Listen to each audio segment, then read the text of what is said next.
જય શ્રી કૃષ્ણ. રાધે રાધે. પ્રભુ નંદકુમારો મેં સ્વામીની રૂસપાનું જા કૃતાર્થમ કૃતાર્થમ ન સંશયો. વલ્લભના શ્રી લાડીલા વૈષ્ણવ સર્વેને મારા જય શ્રી કૃષ્ણ. હવે વહેલા વૈષ્ણવો, આજે આપણે શ્રીનાથજી ચરિત્રામૃતનો ભાગ 239 અને 240 એ વિશે વાલા વૈષ્ણવો આપણે પુષ્ટિ પ્રસંગ કરીશું.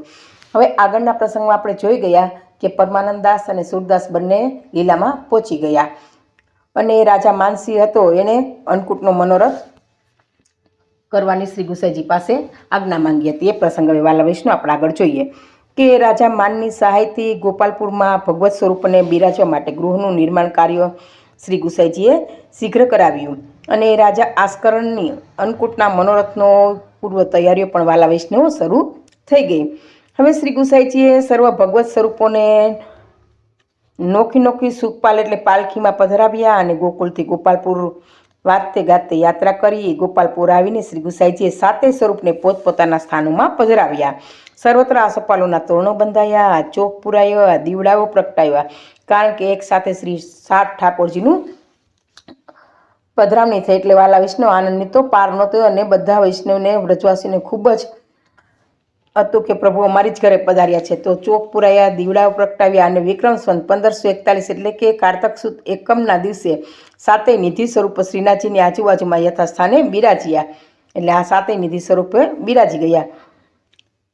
પ્રત્યેક સ્વરૂપને તળટીમાના ઘરમાંથી શ્રી ગિરિરાજજી ઉપર શ્રી ગોવર્ધનનાથજીના મંદિરમાં પધરાવતી વખતે વ્રજવાસીઓ હિલોળે ચડ્યા. ભક્તજનોની અથાગ ભીડ જામી ગઈ હતી અને સ્વયંસેવકો હાંફવા લાગ્યા હતા. પ્રત્યેક સ્વરૂપ ઠાઠમાઠપૂર્વક ઉપર પધાર્યું. સર્વ સ્વરૂપોને અન્નકૂટનો ભોગ ધરાવવામાં આવ્યો.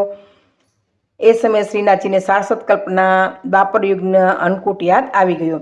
હવે વાલા વૈષ્ણવ આ રીતે સાતે સ્વરૂપની પધરામણી કરવામાં આવે તો બોલો સાતેય સ્વરૂપ કી જય, સાતેય નિધિ સ્વરૂપ કી જય અને સાતેય બાલન કી જય. તો આ મનોરથ જોઈને શ્રીનાથજીને જ્યારે દ્વાપર યુગમાં અન્નકૂટનો મનોરથ હતો એ પણ યાદ આવી ગયો કે 1.5 પ્રહર પછી દર્શન ખુલ્યા અને પ્રત્યેક સ્વરૂપની એક એક નોખી આરતી પણ ઉતારવામાં આવી. ગામ પરગામના ભાવિકોએ મન ભરીને અલૌકિક દર્શનનો લાભ લૂંટ્યો. વાલા વૈષ્ણવ આપણે પણ માનસિક આ સાતે સ્વરૂપના દર્શનનો લાભ લઈએ. નિકુંજ નાયક સર્વ સ્વરૂપોની મધ્ય શ્રી ગિરિરાજજીને મુસ્કાન કરી રહ્યા હતા, માથે બિરાજીને મુસ્કાન કરી રહ્યા હતા. તો ભાવિના ભરમોને દ્રષ્ટિમાં રમાડતા અજબકુરને પણ યાદ કરી રહ્યા હતા.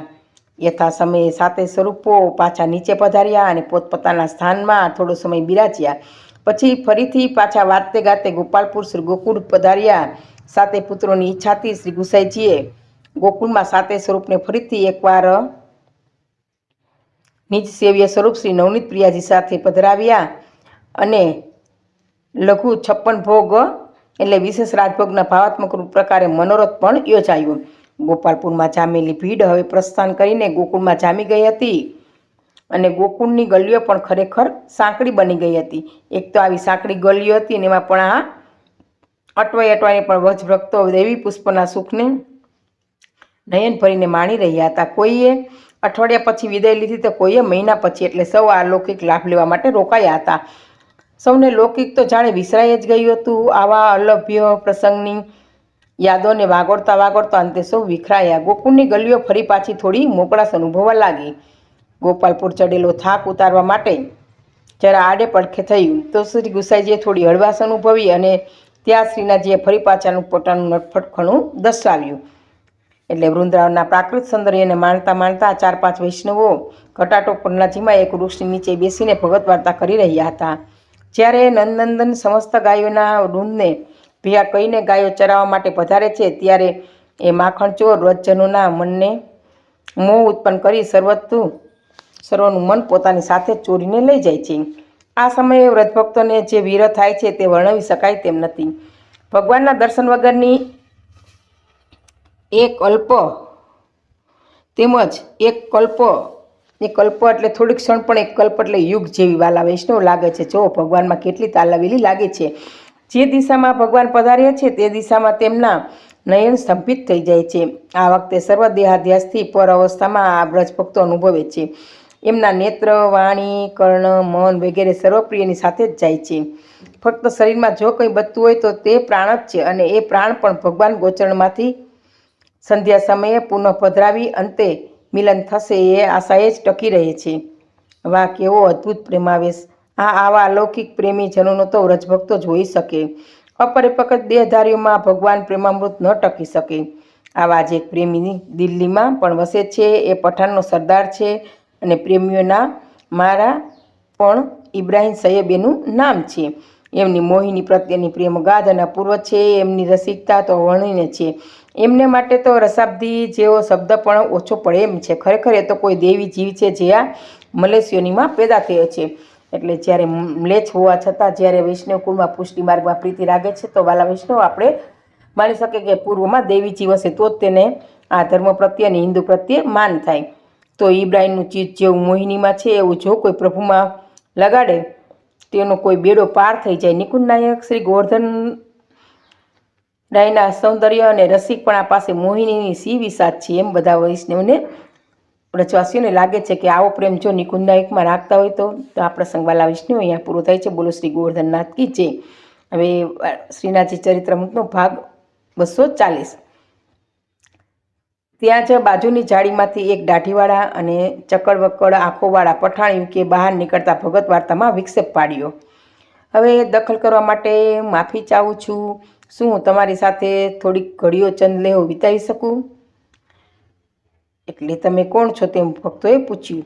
તો કહે, હું બળવાખોર પઠાણનો સરદાર છું અને બળવો નિષ્ફળ જતાં બાદશાહનો કેદી બની ગયો છું. તો પછી અહીં કેવી રીતે? તો બાદશાહના સૈનિકની નજર ચૂકવીને ભાગી છૂટ્યો છે. તમારું નામ? તો કહી, ઇબ્રાહિમ, સૈયદ ઇબ્રાહિમ. હે, પઠાણોના સરદાર ઇબ્રાહિમ, મોહિનીના પ્રેમી ઇબ્રાહિમ? હા, જી હા, હું એ જ છું. હવે જો તમારી ઇજાજત હોય તો એક વાત પૂછું? અરે અવશ્ય પૂછો ને, સાથેના વ્રજવાસીઓ ભક્તોએ કહ્યું. તો કહી, મેં આ જાળી પાછળ છુપાઈને તમારી બધી વાત સાંભળી છે. હમણાં જ તમે કહી રહ્યા હતા કે તમારા નાયક મારી મોહિની કરતાં અધિક રૂપાળા અને રસિક છે. તો શું તેઓ મારા દુઃખ મિટાવી શકશે? શું તેઓ મારી રસિકતા સમજી શકશે? એમાં પઠાણ છે એ ભગવત ભક્તોને વૈષ્ણવ સાથે વાતો કરે છે. તો બધા કહે છે કે હા, અમારા શ્યામ સુંદર તો રસિકવર છે ઇબ્રાહિમજી. તમારામાં રસિકતા ભરનાર પણ તેઓ જ છે. એમનું રૂપ તો એવું છે ને કે કરોડો કામદેવ પણ એમની સામે ફિક્કર લાગવા માંડે. તમારી મોહિનીમાં જેટલું રસ, રૂપ, યૌવન અને જાદુ કોણે મૂક્યો છે ખબર છે? એમણે જ મૂક્યો છે. અરે ખાન, એમણે જ. અરે એને જેની રચના ઉપર તમે આટલા વારી ગયા છો એ રચનાકાર કેવો હશે એની કલ્પના તમે કરી શકશો કોઈ દિવસ? એટલે તો કહેવામાં આવે છે, જિસકી રચના ઇતની સુંદર વો કિતના સુંદર હોગા. એ આપણે ધોળ વાલા વિષ્ણુ ગાઈએ છીએ કે પોતેની રચના આટલી સુંદર છે તો રચિતા કેટલો હોઈ શકે. તમારા શબ્દો દ્વારા હવે હું કલ્પના કરી શકું છું. એક મહેરબાની કરી શકશો? તમારા એ નંદનંદનની કોઈ છબી હોય તો મને આપશો. એ મને ક્યાં મળી શકે? હું એને ક્યાં ઢૂંઢું? ઇબ્રાહિમજી, આ રહી ગોવર્ધનધરની છબી. પહોંચી જાઓ સીધા ગોપાલપુર. એ ક્યાં આવ્યું? ખાસ દૂર નહીં, અહીંથી મથુરા, અને મથુરાથી ગોવર્ધન, અને ગોવર્ધનથી ગોપાલપુર. જી શુક્રિયા, ખૂબ ખૂબ આભાર, એમ ઇબ્રાહિમ કહે છે. ઇબ્રાહિમે શ્રી ગોવર્ધનધરની છબી પોતાના હાથમાં લીધી. એકીટસે એને નિહાળી રહ્યા. નિહાળતા નિહાળતા તેઓ તો મંત્રમુગ્ધ થઈ ગયા અને આફરીન કરીને આનંદના અતિરેકમાં નાચવા લાગ્યા કે ઓહો ઓહો, આહા, આ અગાધ રૂપ રાશિના મને રૂબરૂમાં ક્યારે દર્શન થશે? એના દીદાર ક્યારે જોઈશ? એમ ખૂબ જ એ પઠાણ બોલવા લાગ્યો. ભલું થજો ગુલબદન મોહિનીનું કે રૂપ ગર્વિતા બનીને મને છડતી રહી અને દગો દઈને અંતે નાસી ગઈ. એટલે કહે છે જેની સાથે તેને લવ હતો તે મોહિની સારું થઈ મને દગો દઈને જતી રહી, એટલે જ મને આ કૃષ્ણનું સાનિધ્ય મળ્યું. એટલે તે શુક્રિયા માને છે કે જો એણે મને જકડી રાખ્યો હોત ને તો મારા મહેબૂબને હું કઈ રીતે કોઈ દી પણ મળી ન શકત. આવું ખુદાઈ ગપ, આવી એક પવિત્ર મધુરતા અને આવી કાતિલ મુસ્કાન. અરે આજ તો છે મારી આખરી મંજિલ. હે બિરાદરો, તમારા ઉપકારનો બદલો હું કઈ રીતે ચૂકવું? તો બધા વૈષ્ણવ કહે છે, ઇબ્રાહિમજી, તમારે આના બદલામાં કંઈ જ નથી ચૂકવાનું. અમે તો અમારી ફરજ બજાવી છે. તમારી રસિકતા જોઈને અમે ધન્યતા અનુભવીએ છીએ.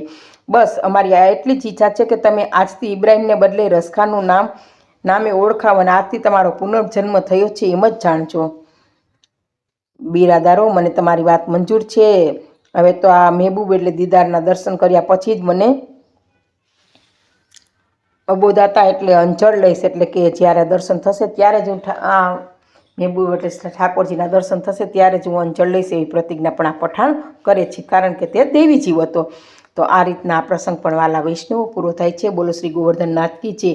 હવે આ બંને પ્રસંગ કહેવામાં મારી કંઈ ભૂલ રહી ગઈ હોય તો પુષ્ટિરસની દાસીને ક્ષમા આપજો. સર્વે વાલા વૈષ્ણવને જય શ્રી કૃષ્ણ, જય શ્રી કૃષ્ણ.